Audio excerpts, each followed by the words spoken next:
distracting yourself. Like, don't. Hey, what's up, people? My name is Gift. You're welcome to my little space here on YouTube. So, one of the things you shouldn't do while trying to get over someone or a breakup is distracting yourself. Like, don't.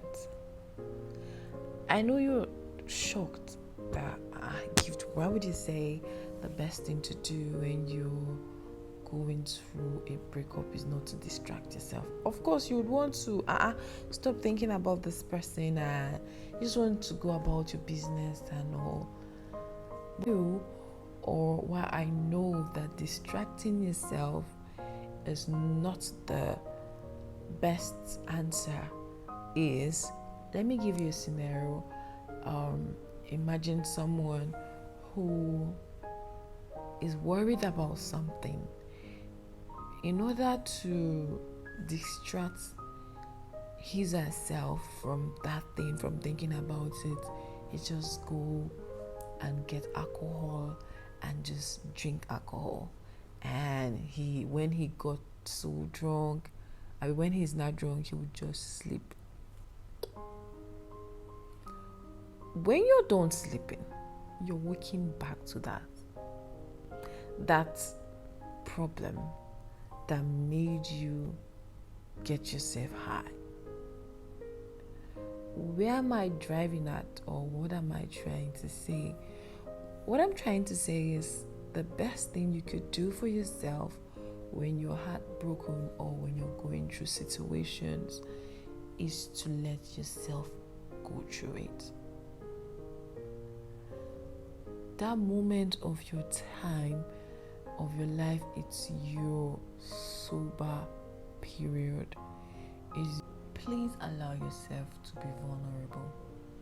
Allow yourself to be emotional, because in that way you would heal. And when you will not only heal a bit, you will heal totally. When I mean totally.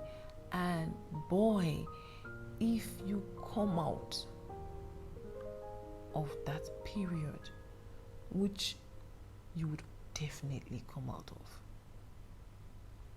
once you come out fully healed, there is nothing that will take you back. But when you try to distract yourself, when that distraction, it's okay to cry, and don't think you're being a big baby or trying to.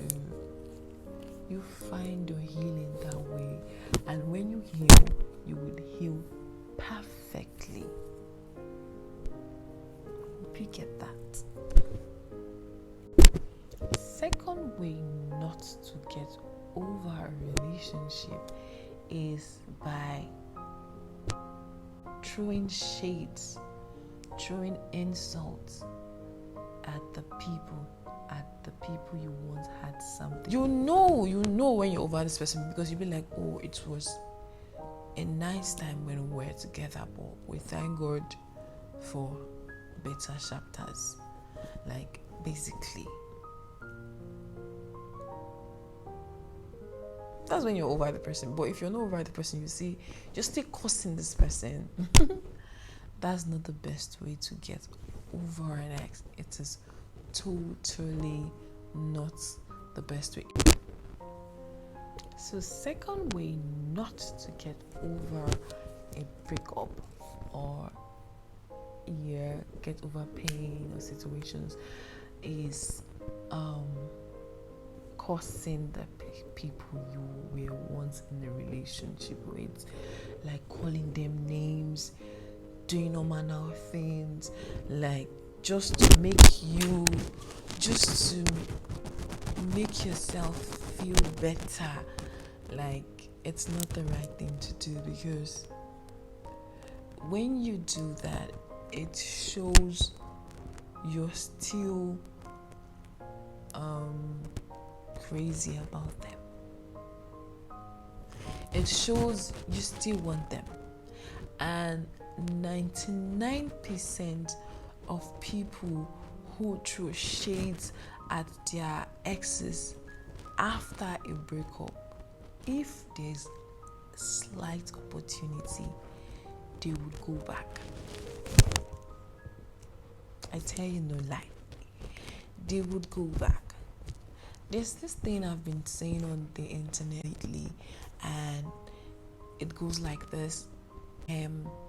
If your best way to get over your spouse is about getting a biro and a paper and listing all their bad qualities, focus your energy on it and start.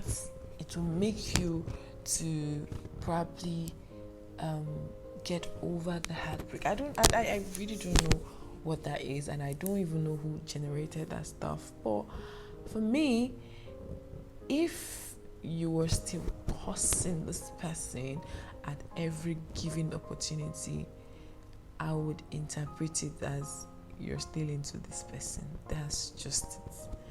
Because if you're not into this person,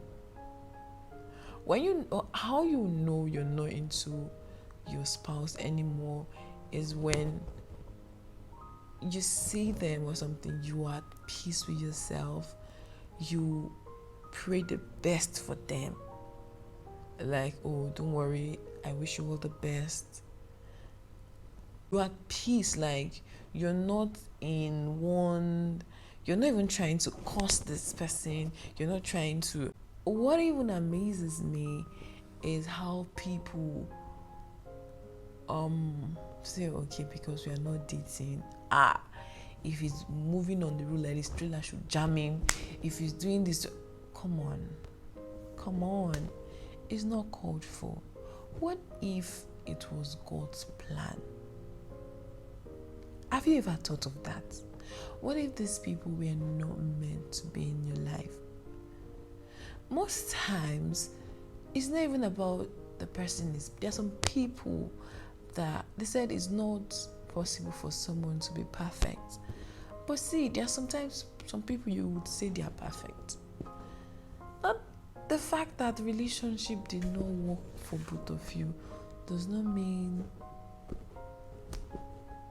perfect people can be in a relationship and it's oh, okay. So the last way not to get over a breakup is putting God aside. My dear,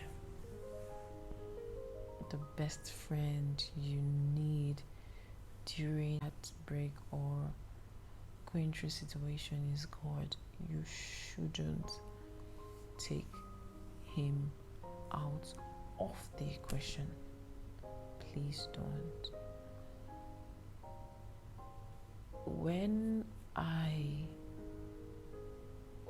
my ex called it off, I couldn't understand why, because it's something we had talked about before and we've resolved it. So I didn't understand why.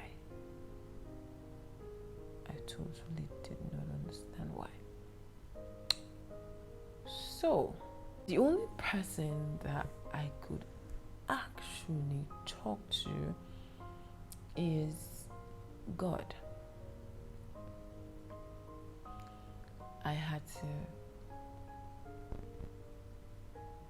God was the only person I could actually talk to, and he's the best listener.